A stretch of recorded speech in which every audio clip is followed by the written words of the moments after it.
तुम्हारी Lakshmi is dead. Have you moved on? Come on, Mr. Karan. You can tell me. Please tell me that you're single and ready to mingle. वैसे मेरा एक secret है, बताऊं? मुझे ना वैसे अगर किसी फीलिंग से मुझे सबसे ज्यादा नफरत है तो वो है प्यार। You know, I hate love. क्या लॉजिक है इस प्यार का?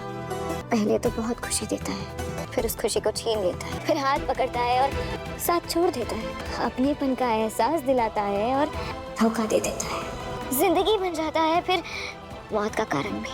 What do you think, हाँ, मिस्टर करण? बहुत गलत सोचते हो। प्यार जान लेता नहीं बल्कि बेजान दिल में भी जान डाल देता है। मेरे लिए प्यार कमजोरी नहीं, प्यार ताकत है। अगर प्यार मिल जाए तो वो इंसान दुनिया का सबसे खुशकिस्मत और सबसे अमीर इंसान बन जाता है। प्यार हो तो कभी साथ छोड़ के नहीं जाता, अगर साथ छोड़ के चला जाए तो प्यार था ही नहीं। खुशकिस्मती माय फुट। देखो अभी तुम मुझसे प्यार से बात कर रही हो, मैं भी तुमसे प्यार से बात कर रही हूँ, पर फिर भी मेरे हाथ में ये चाकू है और अगर जरा सा भी तुम्हारी नस पे टच हो जाए ना तो ओवर। तो जिस चाकू को तुम ताकत समझ रहे हो, क्या पता यही चाकू तुम्हारे ही सीने में उतर के कई बार तुम्हें खत्म भी कर सकती। प्यार सिर्फ और सिर्फ एक छलावा है, मिस्टर करण। मंगल लक्ष्मी के एपिसोड में शुरुआत हो चुकी है हॉस्पिटल के सीन से। मंगल नर्स से पूछ रहे हैं कि क्या वो कुसुम से मिल सकती हैं। वहीं नर्स बताती हैं कि एक समय पर सिर्फ एक ही विजिटर अलाउड है अंदर। अभी अभी कुसुम का बेटा उससे मिलकर अंदर गया हुआ है और ये सुनकर मंगल चौंक जाती हैं। वो ये सोचने लगती हैं कि आखिर अंदर कौन गया है, क्योंकि उनका तो बेटा इस दुनिया में है ही नहीं, यानी कि आदित्य। उधर अंदर कमरे में जयराज खड़े होते हैं और उसे मंगल की वो बात याद आ जाती है कि कुसुम की हालत के लिए वही जिम्मेदार है और ये धीमे से कुसुम से माफी मांग रहे होते हैं और जल्द ही ठीक होने की विश भी करते हैं। तभी मंगल कमरे में एंट्री लेती हैं और जयराज चुपचाप दूसरी तरफ से निकल जाते हैं।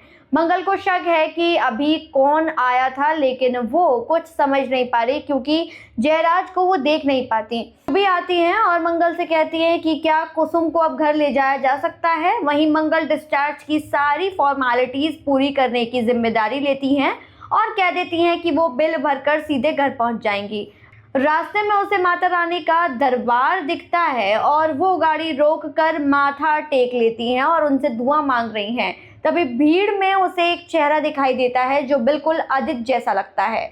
उसका दिल वहीं तेज धड़कने लग गया है क्योंकि उसे वो आदमी दिख जाता है जो सिर्फ आदित्य के जैसा दिखता ही है। वो पीछे से उस आदमी के कंधे पर हाथ रखकर अजित जी कहती है, लेकिन वो मुड़ता है और कोई और ही निकलता है।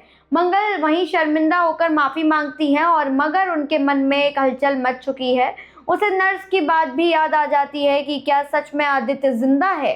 घर पर कुसुम बिस्तर पर बैठी है, रेस्ट कर रही है। तभी मंगल पानी लेकर आती हैं, लेकिन कुसुम उससे मुंह फेर लेती हैं। कुसुम टूटे दिल से पूछती है कि उसने ऐसा क्यों किया, 5 साल तक आदित्य की मौत की बात उससे छुपाई क्यों।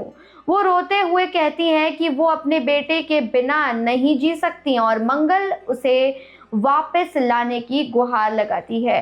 गायत्री बीच में दखल देने लग जाती हैं और मंगल को बाहर जाने को कहती है। तभी ईशाना आगे बढ़कर मंगल का साथ देती है। वो सच बताती है कि 5 साल पहले दादी को दिल का दौरा पड़ा था और उनकी जान बचाने के लिए ही मंगल ने सच्चाई छुपाई थी। ईशाना साफ कह देती है कि उसने सिर्फ सच बोला, माफ नहीं किया है। मंगल यहाँ ईशाना की हिम्मत का एप्रिशिएशन दे रही हैं, लेकिन शुभी ये सब देख रही होती हैं और उसे ये सब बिल्कुल पसंद नहीं आता। इसी बीच जयराज और उनके पिता घर आते हैं। वहीं मंगल बताती है कि वो मंदिर में मन्नत पूरी करने जा रही हैं। टैक्सी महंगी मिलती है तो जयराज के पिता और सुदेश कहते हैं कि वो जयराज के साथ चली जाएं, लेकिन यहाँ पर मजबूरी में मंगल गाड़ी में बैठ चुकी हैं क्योंकि उसे टैक्सी मिल नहीं रही होती टाइम से। रास्ते में तूफानी मौसम चल रहा है। मंगल अचानक गाड़ी रुकवाती हैं और जयराज से कहती हैं कि बाहर का तूफान उससे बेहतर है और ये कार से उतरकर खुद ही मंदिर की ओर निकल पड़ती हैं।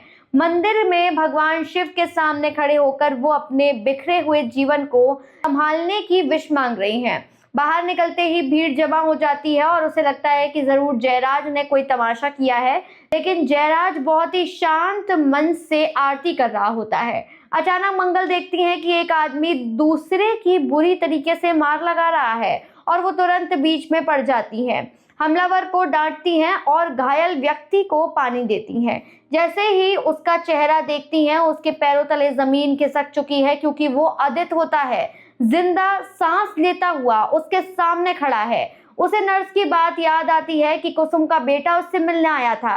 मंगल वहीं शॉक में है, क्योंकि आदित्य तब से मरा हुआ ही साबित किया जा रहा था 5 साल से। आदित्य उसकी नजरों से बचने की भी कोशिश कर रहा है और पीछे हट जाता है, जैसे कोई बड़ा राज छुपा रहा हो। वहीं मंगल की आंखों में आंसू, सवाल, दर्द सब कुछ एक साथ है। तभी जयराज आकर उसे रोकता है जब वो आदित्य के पीछे दौड़ना चाहती है। वो कह देता है कि अपनी सेफ्टी की जिम्मेदारी उसे सौंपी गई है और मंगल गुस्से में कहती है कि खुद को ज्यादा अहमियत ना दें, वो उसकी जिम्मेदारी नहीं है।